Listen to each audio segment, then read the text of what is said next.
Hello, welcome back to the channel. Today I'm talking entry speed, the only thing you need to be able to do to putt better this season.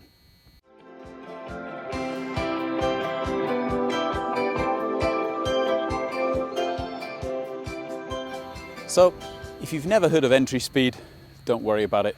This is just a speed that basically tour pros are talking about quite a lot nowadays because some of the technology that they're using to help them practice is actually telling them these things. Basically, if you want to putt better this season, there's only three things that you need to be working on. The first one is your ability to hit what you're aiming at. The second one is your ability to judge and control the speed that the ball's moving. And the third one is your ability to read the greens. Now, if you take it as a given that you're only going to be able to read the greens if you can hit what you're aiming at and you can control the speed, then maybe you've got to work on one of those two first. And when we're talking about entry speed, as you can imagine, we're talking about controlling the speed that the ball rolls. And in my opinion, it's the amateur or the hobby golfer's inability to control the speed more than their inability to control the direction, which causes all the trouble on the greens. In fact, if you give a total beginner a putter and say, there's the hole, they probably not miss the hole in the direction by too much, maybe a foot, maybe 2 feet. But sometimes the distance control is absolutely terrible. And obviously the changing speed of the greens makes that even more difficult, but it means really that's what you ought to be practicing, because that is the most difficult part about putting. Now, it hasn't necessarily got a lot to do with your technique. I know people are talking about keeping a putting lengths at same distance away and through the ball, changing the tempo, 2-to-1 tempos and all the rest of it. But in truth, a lot of, or the majority of your control over the tempo and the speed of the putt is going to have far more to do with your ability to visualize what should be happening with it. So, how are we going to do it and what do we actually have to do? First of all, entry speed is basically just the optimal speed the ball should be traveling when it hits the hole. And there isn't really an absolute number that you would say is the optimal entry speed. The faster that the ball is traveling, the smaller that the hole is, because obviously the faster the ball is traveling, the less time it has to actually fall into the hole, so the more centered you actually have to hit the hole. You can basically say that a ball will actually only fall into the hole if half of its circumference is underneath the lip of the hole by the time it gets to the other side. So gravity only has so much time to pull the ball down, and the more you hit the side of the hole, the less time it actually has. On the other hand, a ball that's traveling too slowly will be easily deflected from its line by any irregularities in the green and obviously by any slope around from the hole. So if the ball is traveling too slowly, there's a very good chance that it will be moved away from the hole in the very last rotations and you'll miss the putt as well. So the guys at Trapman have come up with a number where they say this could or should be more or less the optimal entry speed, and the speed is 1.68 miles an hour. If the ball is traveling at that speed when it hits the hole, then it's got around about a 75% chance of falling. That means the hole has got 25% smaller. However, if the ball hits that 75%, it's gonna land at the bottom of the cup.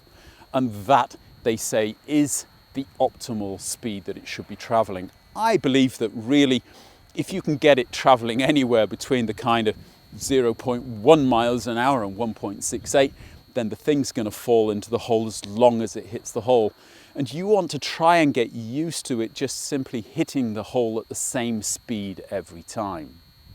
Now, obviously, if you're lucky enough to have a pro in the area who's got a trapman, then you can go on his trapman and the actual iPad that he uses will show you when the ball is traveling at 1.68 miles an hour relative to the hole. So if it's traveling at that speed before it gets to the hole, then you know that obviously when it hits the hole, it's hitting the hole slower. Traveling at that speed after, then it was probably traveling a bit too fast when it actually got to hole height.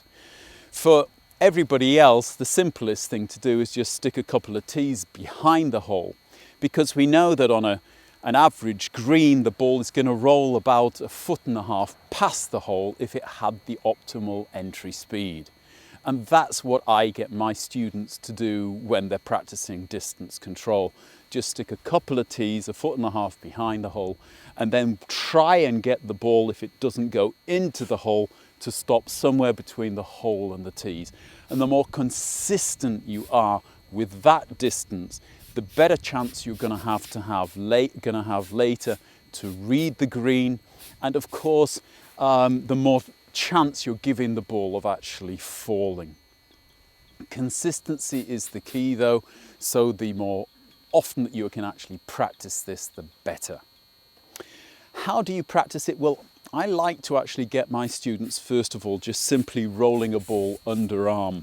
If you can actually get the ball rolling up to the hole and remember what speed it looked like it was hitting the hole, so that it didn't roll too fast and didn't roll too far past the hole. You can see that I'm getting these balls at a relatively consistent kind of speed up and past the lip of the hole. And once I've actually got that kind of visualized, it's not much different than I would be doing if I went bowling, kind of imagining the ball kind of hitting the skittles. If I can get that picture, then I'll let my subconscious basically decide how it's going to actually control my swing. I don't think about how far I take the club back or the tempo of the swing. I'm more kind of visualizing the way that the ball rolls. So I'll go through my entire routine of setting up the ball. I like to kind of align the ball to where I want it to start.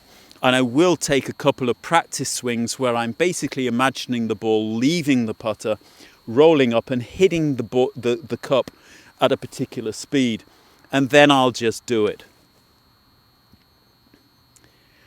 And the trick is to basically try and get the balls, if they aren't hitting the hole, to stop somewhere between the hole and the tees behind it.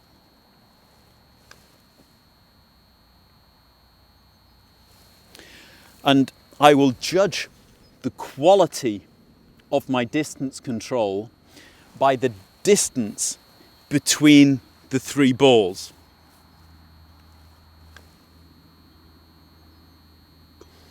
So I've got one in the hole and I've got 1-2 foot behind the hole, then I know how much dispersion I have in my distance control over what is here probably 4 or 5 meter putt. If you do this on a regular basis, get yourself putting uphill, downhill, longer putts, shorter putts, keep some stats on it so that you're actually keeping track of what you're good at, what distances you're good at and what distances you're poor at, whether you're better on uphill putts or better on downhill putts. If there's any kind of trends you can see in your putting, whether you find that you kind of tend to leave uphill putts too short, you seem to be far too long on downhill putts. These are the things you want to identify in your practice so that they're not appearing too often in your play. All of these things are really the key to getting the number of putts down, because as long as you are kind of getting the ball into this kind of distance, you're unlikely to get these 3 putts. And believe me, it's your distance control which causes 3 putts far more often than your direction control. And before you can hit what you're aiming at and get a consistent speed, you can forget reading a green, because the green is going to be, or the slope and the amount that the ball actually takes borrow from the slope is dependent on your control of your distance. Hope you liked it. If you did, as ever, hit that like button. Don't forget to subscribe if you haven't done already. The little bell will give you notifications the next time I post a video. Once again, a big thanks to all the patrons who support me on Patreon. The only reason I can get back here so often is because I got a little bit of financial support, which pays for my time when I'm out here filming these videos. So big thanks to them. Look after yourselves, stay well, and we'll see you very shortly.